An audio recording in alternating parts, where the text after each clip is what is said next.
South Florida is quietly shifting gears from car-centric chaos to rail-powered renewal. Tri-Rail, the commuter line bridging West Palm Beach, Broward County, and Miami, has long served as a practical solution for daily travel. But today, it's more than that.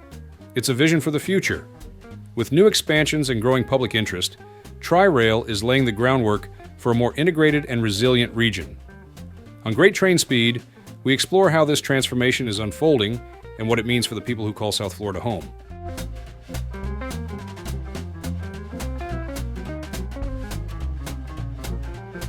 Dozens of large housing developments at Tri-Rail stations between West Palm Beach and Miami. Today, it's emerging as the backbone of a bold new urban model, the 15-minute city. This concept has already been popular in European capitals on envisions communities where residents can live, work, shop, and relax within a short walk or a quick train ride. In a region long defined by traffic jams and sprawl, it's a revolutionary idea. These transit-oriented developments offer tax incentives and grants to builders who construct housing, shops, and offices near mass transit stations with units reserved for low and moderate income renters. The momentum for such change is being driven by both economics and demographics. Young adults are increasingly rejecting car ownership. Many can't afford the rising costs of vehicles, insurance, and fuel, and even those who can are tired of spending hours on Interstate 95. What's the story so far, and what have they accomplished? We'll explore all the details in the next chapter of this video. If you're fascinated by the evolving world of trains, be sure to subscribe and stay updated with our latest content.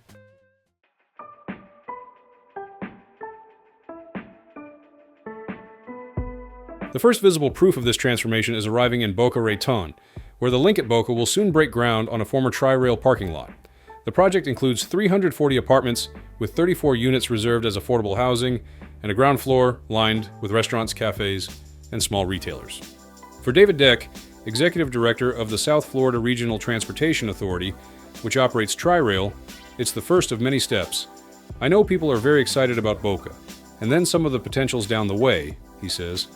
The link at Boca is more than a housing complex, but a living demonstration of how public transport and private development can reinforce each other. Further north, West Palm Beach has its own plan. The long-awaited Transit Village, a $1 billion development proposed over a decade ago near the downtown Tri-Rail station.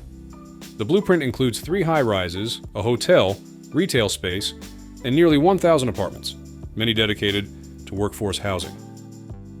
But the project remains in limbo, tied up in court after years of legal wrangling. I do think that they're going to come together, but I don't have any insight on a timeline, Deck says. The uncertainty emphasizes a central challenge of TODS, as complex zoning, financing, and public-private partnerships can delay even the best ideas. Still, optimism persists. When it finally moves forward, Transit Village could anchor a thriving 15-minute district in one of the region's most walkable downtowns. Other cities are close behind. Delray Beach planners are exploring mixed-use projects adjacent to the station, while Boynton Beach is expected to revive a shelved proposal for new apartments near its own stop. I think it's safe to say that within the calendar year, you'll see something go back up, says Deck. At the southern end of the line, Tri-Rail is operating one of its most ambitious additions yet, a direct downtown Miami link connecting its existing network to Miami Central Station, where passengers can transfer seamlessly to Brightline and Metro Rail. Once completed, this link will give riders one-seat access to the heart of Miami's business district. The change is more than logistical. For the first time, Tri-Rail will no longer end on the city's edge. It will be part of the city's pulse. The downtown link, combined with station area projects, could redefine commuting in South Florida, making rail not an alternative, but a preferred choice. Meanwhile, the concept of the 15-minute city is gaining political and economic traction. Counties and municipalities are beginning to rezone land near stations for higher density, grant waivers for parking minimums, and fast-track affordable housing approvals. The private sector, seeing stability in Tri-Rail's expansion, is stepping in with investment capital. In these overlapping efforts, a regional transformation is emerging, but undeniably forward-moving. Public reaction reads like a chorus of hopeful urgency. Many riders cheer the idea that South Florida's station area housing should have been built years ago, frustrated that beneficial projects get tied up in court while rents climb and commutes sprawl. The mood swings quickly to excitement. A West Palm to Miami spine feels like one megacity in the making. Let's do it. Others push the vision further, embrace TODs, spend less on car infrastructure, end parking minimums, and make cities taller, more compact, and better connected. There's a technical wish list too. Tri-Rail needs to be electrified, paired with a wary eye on permitting. Supporters hope the EPA and other gatekeepers won't stall construction. Taken together, passengers see a rare chance to stitch housing, transit, and climate goals into one coherent upgrade, and they don't want it to slip away. The line that once merely stitched together distant suburbs is evolving into the spine of a connected, sustainable region. Around it, the 15-minute city will no longer be a theory. For planners and architects, it's proof that growth and sustainability can align. And for the millions who call South Florida home, it's a glimpse of what's possible when a region decides to grow around the train instead of away from it.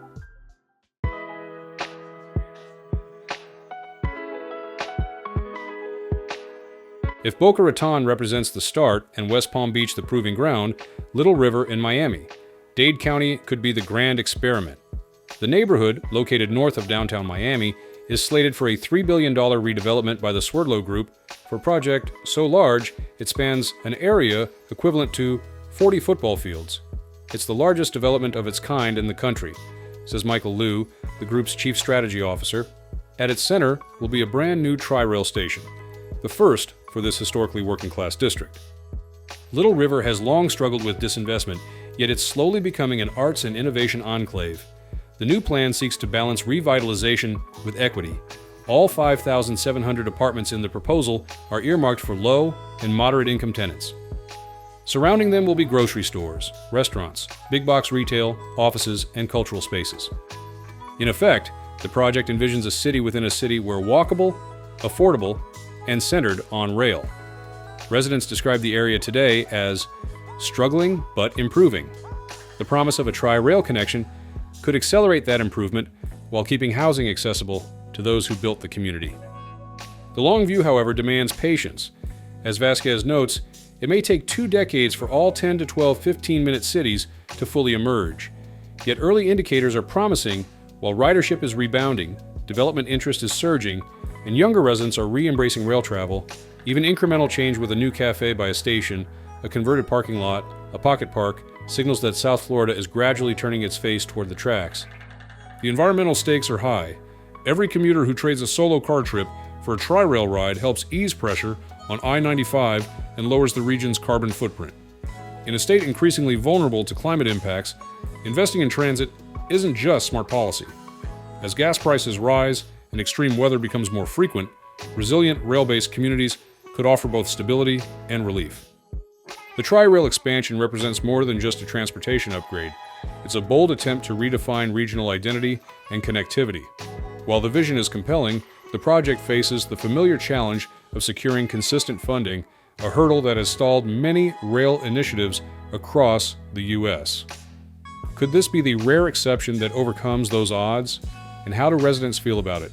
Drop a 1 if you believe it's essential, or a 0 if you see a better alternative. Tri-Rail is facing a funding cliff as early as July 2027, after the Florida Department of Transportation said its annual obligation is $15 million, far below the roughly $42 million it has contributed in recent years. Tri-Rail disputes FDOT's position and, despite record ridership, says cuts won't solve the gap. Scrapping weekend or express service would extend operations by only about 8.5 days. The uncertainty has triggered a hiring freeze on 11 non-essential roles and paused long-term station and capital contracts, even as the system is obligated to run 50 trains daily and maintain the corridor whether trains run or not. FDOT indicated it could support additional funding if Palm Beach, Broward, and Miami-Dade counties increase their shares. Tri-Rail's director says lawmakers did not intend this outcome and are open to solutions. The 3 counties meet July 29th, with the Transportation Board set to reconvene in August. And that wraps up our session for today. We truly appreciate you spending your time with us, and we hope the insights shared brought you value and a sense of satisfaction. Your presence means a lot, and we look forward to having you join us again next time. Until then, take care and stay inspired.